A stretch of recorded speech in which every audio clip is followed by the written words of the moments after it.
Hey guys, this is me Mayapi. আজকে বৈশাখীর ভরপুর খাওয়া দাওয়া দিয়ে ব্লগটা শুরু করা যাক। এইখানে আমি নিয়ে নিয়েছি নববর্ষের ঐতিহ্যবাহী খাওয়ার পান্তা ভাত আর ইলিশ মাছ, আর সাথে যদি 2টো মরিচ আর একটি পেঁয়াজ হয় তাহলে তো খেতে অসাধারণ লাগবে। বাই দ্য ওয়ে, সবাইকে নববর্ষের শুভেচ্ছা। আর কে কে আমার মতো পান্তা আর ইলিশ মাছ খেয়েছো কমেন্ট করে জানাবা কিন্তু। ঝটপট করে দুপুরের খাবার খেয়ে দিয়ে আমরা রেডি হয়ে নিই, তারপরে রওনা দিয়ে দিই পদ্মা গার্ডেনের দিকে। এই তো আমার ফাইনাল লুক। কেমন লাগছে সবাই কমেন্টে জানাবা কিন্তু।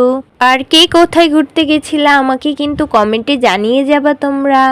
এইখানে অনেক রকমের স্টল বসেছিল, ছোট বাচ্চাদের খেলনার দোকান বসেছিল। এইখানে হেয়ার ব্যান্ড, ক্লিপ আরো অনেক কিছুই ছিল। একটু আগিয়ে গিয়ে আমি একটা কোন বরফ নিয়ে নিলাম। এই কোন বরফটা আমার অনেক পছন্দের একটা আইসক্রিম। তারপরে এক জায়গায় বসে বসে ফিল করে খাচ্ছিলাম। এইখানে প্রচণ্ড গরম থাকার কারণে আর একটা কারণ হচ্ছে আমি যার কাছে ছবি তুলবো মানে ক্যামেরাম্যানটা সে আছে প্যারিস রোডে, তার জন্য এখন আমাকে প্যারিস রোডে যেতে হচ্ছে। তো রওনা দিয়ে দিলাম।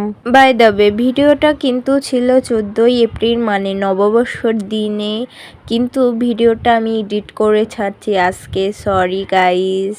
যাই হোক, অবশেষে চলেই আসলাম। অনেক জ্যাম রাস্তায়, সেজন্য আস্তে আস্তে সন্ধ্যায় লেগে গেছে। এসেই আমরা ফটোশ্যুটটা করে নিই। প্রচণ্ড গরম ছিল, সেজন্য আমি আর একটা আইসক্রিম নিয়ে দিই। আর তোমাদেরকে তো বলেছি এই আইসক্রিমটা আমার অনেক পছন্দের। এইখানে অবশ্য অনুষ্ঠান হচ্ছিল, কিন্তু গরম সহ্য করতে না পেরে আমি বাসায় চলে আসি আর কয়টা টিকটক করে নিই। আজকের মতন এখানে ভিডিওটা শেষ করছি। ভিডিওটা কেমন লেগেছে কমেন্টে জানিও, আর ভিডিওটা ভালো লাগলে লাইক কমেন্ট শেয়ার করতে ভুলবা না কিন্তু। সবাইকে টাটা।